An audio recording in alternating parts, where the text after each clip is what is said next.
Today, U.S. Secretary of State Antony Blinken warned Russia could quickly double the 100,000 forces it already has positioned along the border with Ukraine. He also announced that the U.S. is sending more weapons to the Ukrainian military. A bittersweet message delivered after talks in Kiev with Ukraine's president and foreign minister. We have given more security assistance to Ukraine in the last year than at any point since 2014. And as I say, we're doing that on a sustained basis. The deliveries are ongoing, again, as recently as the last few weeks, and more are scheduled in the coming weeks. Should Russia carry through with any aggressive intent and renew its aggression and invade Ukraine, we'll provide additional material beyond that is already in the pipeline and that will further aid in defending Ukraine. Tomorrow, Blinken will be here in Berlin for talks with the Quad Group, which includes Germany, France, and the UK. On Friday, Blinken will be in Geneva for one-on-one talks with Russian Foreign Minister Sergei Lavrov. Blinken is hoping these will be the final stops for a diplomatic train headed for de-escalation. Today, Russia's deputy foreign minister said there will be no Russian invasion of Ukraine. If he's wrong for the Blinken diplomatic express, this week could be the end of the line. Well, my first guest tonight is Gustav Gressel. He's with the European Council on Foreign Relations. He joins me from right here in Berlin. Mr. Gressel, it's good to have you with us tonight. Blinken's three-stop diplomatic express from Kiev to Berlin to Geneva.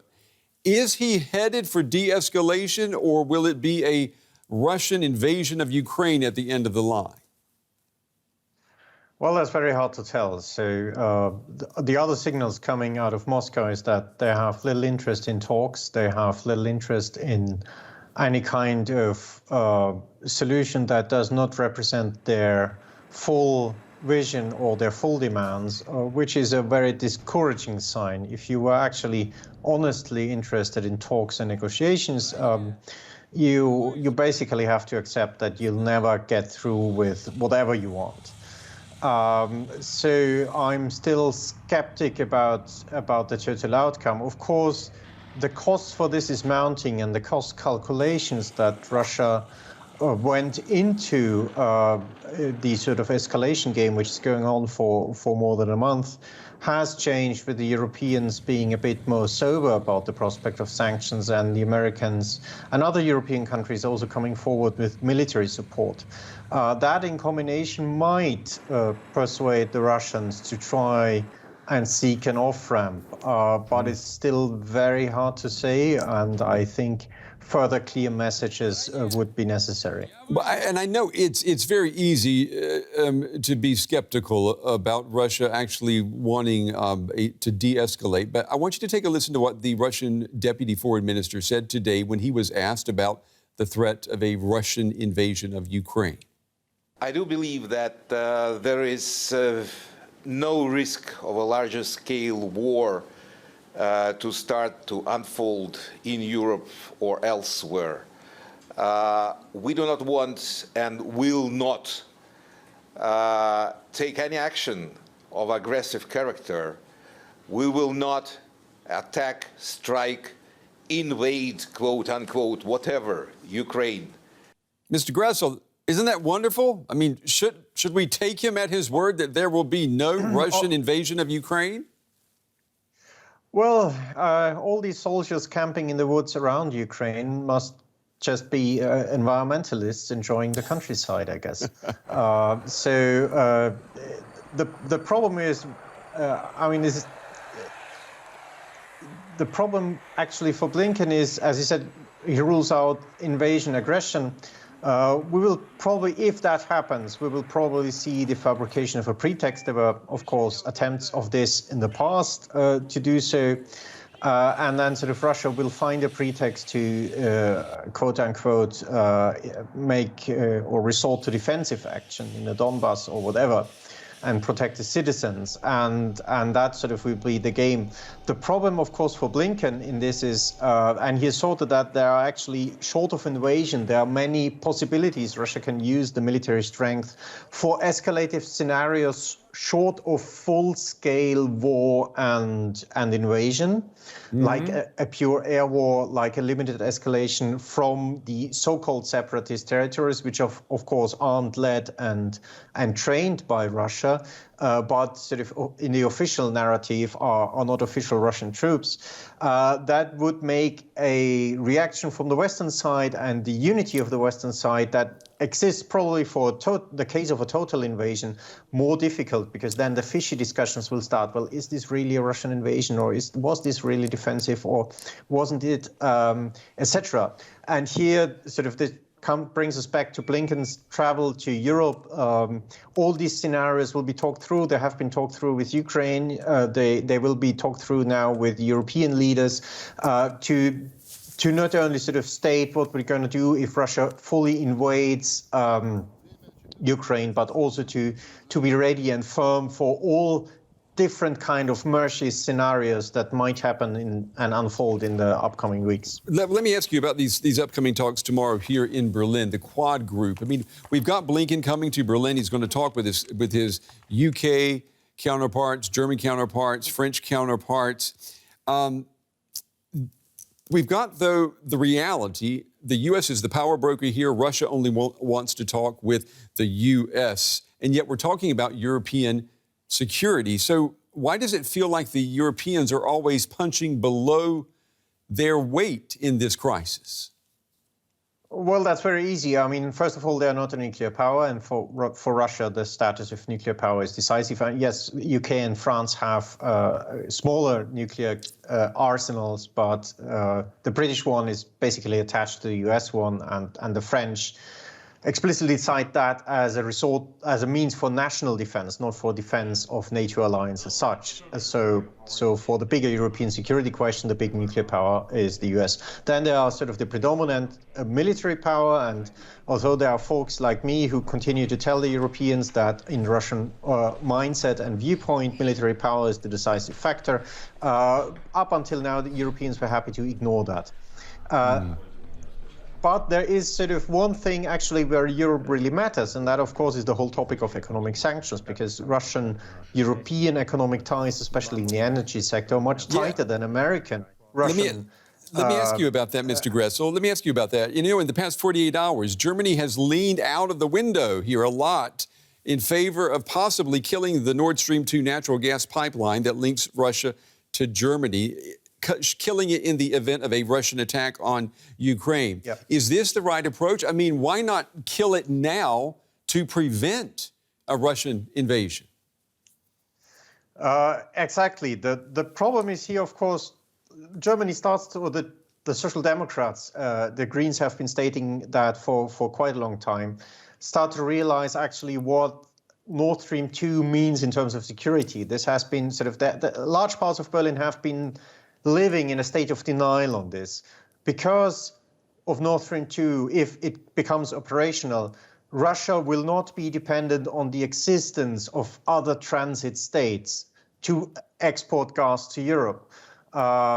This is sort of not about importing Russian gas or not, but the route and the geopolitical implications each of the routes has.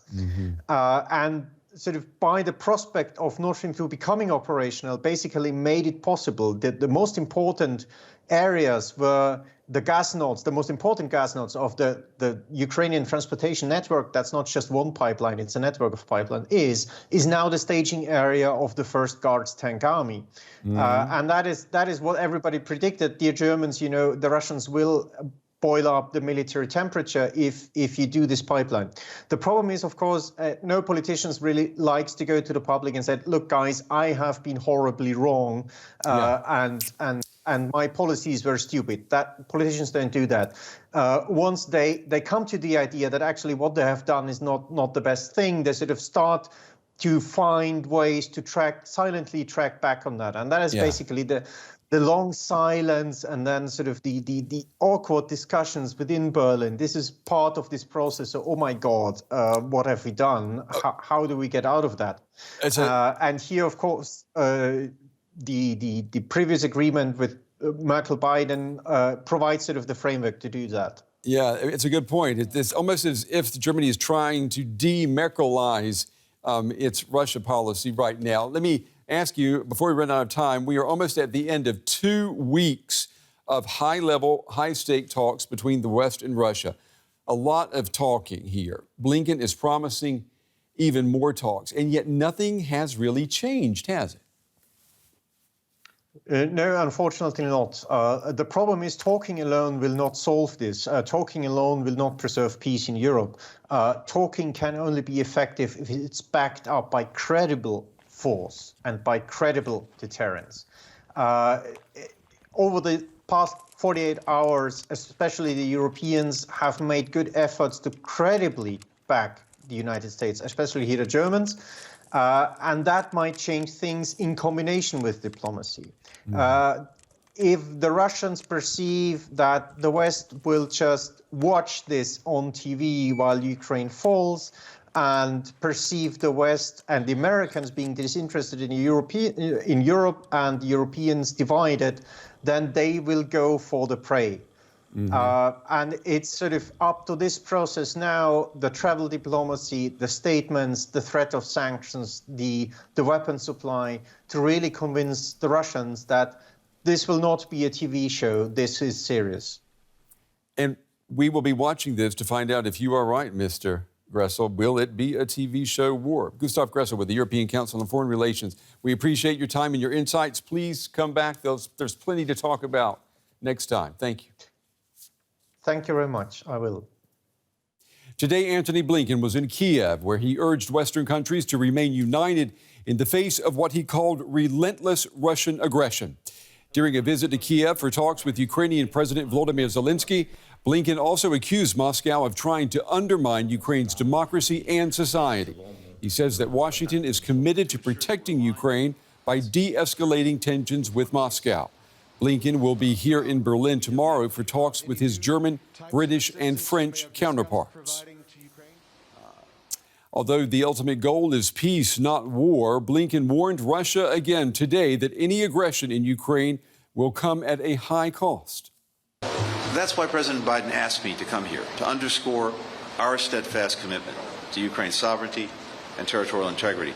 And it's why we will continue our relentless diplomatic efforts to prevent renewed aggression and to promote dialogue and peace. At the same time, we continue to bolster Ukraine's ability to defend itself and make clear the costs that the United States and Europe will impose on Moscow if it rejects the diplomatic path that we've laid out and proceeds with an unwarranted, unprovoked, unacceptable invasion or destabilization of Ukraine. That was the U.S. Secretary of State speaking earlier today. My first guest tonight is Stephen Pifer. He's a senior fellow at the Brookings Institution. He spent a quarter of a century with the U.S. State Department and Foreign Service. He joins me tonight from Morgan Hill in California. It's good to have you back here on the program. Let me ask you, when you look at what Blinken offered Ukraine today, basically more weapons, is that what Kiev wanted most of all? Well, I think Russia has tried to frame this crisis as NATO-Russia, but it's really about Ukraine. So it's a good thing that Secretary Blinken was there to underscore American and Western support for Ukraine, but also to talk about more American defense supplies as a way to help the Ukrainians better have improve their capability to defend themselves in the event of a Russian attack. And that's part of an effort to deter and dissuade Moscow from attacking in the first place. You tweeted earlier today that it looks as if Vladimir Putin has painted himself into a corner where the only way out now that seems feasible is military action. I mean, do you think that war's the only way we're going to break this situation? I still hope that there's a diplomatic path out. I'm glad that Secretary Blinken and Foreign Minister Lavrov are meeting in Geneva on Friday. But I worry that over the last 6 weeks, the Kremlin has painted itself into a corner. It's done this large military buildup, which continues. In December, it demanded security guarantees, which Russian officials had to know were just not possible. And so I do worry that increasingly the Kremlin is in this corner, and either they have to make an embarrassing climb down or resort to military action. But hopefully, Secretary Blinken, they can find some diplomatic path out. But that path is not going to sacrifice Western principles. You know, Secretary Blinken, he's meeting with his Russian counterpart in Geneva later this week. But we also saw the German foreign minister in Moscow yesterday, basically on the same mission. Who do you think, though, that Russia really is interested in talking to here? It's just the United States, isn't it? I wouldn't say that. The Kremlin would like to see divisions between the United States and Europe and between the United States and major countries such as Germany. And by the accounts that I've seen, Foreign Minister Baerbock handled herself very well. And to the extent that the Russians are getting the same message from the West, I think that's good. Last week at the NATO-Russia Council meeting, what the Russians heard was that NATO was prepared to talk about things like limits on missiles or reciprocal constraints on the size and scope of military exercises, but that NATO was not prepared to forswear further enlargement. NATO was not prepared to remove forces from allies that had joined the alliance after 1997. And to the extent that the Russians are hearing that from a wide variety of European allies in addition to the United States, that strengthens the message. You know, today we heard from the deputy foreign minister of Russia, and he said that what has not changed is the fact that Russia still feels threatened by eastward expansion of NATO. In the same breath, though, he said there will be no Russian invasion of Ukraine. Can we take these top Russian diplomats by their word? Well, I think if you look at NATO's military presence in places like the Baltics, it's not serious for Russia to say that there's a threat here. NATO now deploys multinational battle groups of 1,000 to 1,500 troops in each of the Baltic states and in Poland. And they weren't there before 2014, which is when Russia seized Crimea and provoked this conflict in Donbass. As for the deputy foreign minister downplaying the Russian military threat, everything that we're seeing on the outside suggests that the Russians continue that military buildup. They're going to be deploying forces into Belarus for exercises, but they're also bringing in forces from as far away as the Russian Far East towards Ukraine. I think the military threat is real, and the West has to assume that it's real and should be doing everything it can to try to dissuade and deter Moscow from a decision to use military force. Tomorrow, the U.S. Secretary of State will be here in Berlin for a meeting with the Quad Group. That's the U.S., the U.K., France, and Germany. If you were an advisor in the room with those four foreign ministers, what would you say? What should be the one message that should come out of that meeting? I think that the message that needs to be sent to the Russians is that while there are some issues that can be negotiated, like the questions on strike systems in Europe or exercises, that the West is not going to say now, even though there is no enthusiasm within NATO now for putting Ukraine on a membership track, NATO is not going to allow Russia to dictate a change in policy where NATO would say we will never enlarge again. And then to reiterate that should the Russians use military force against Ukraine, there will be very painful consequences, including economic sanctions, greater Western military assistance to Ukraine, and also steps by NATO to fortify their defense position on the eastern flank. Well, we will be following these next crucial 2 to 3 days of diplomacy here in Europe. Stephen Pifer, we appreciate your insights tonight. Thank you. Thank you.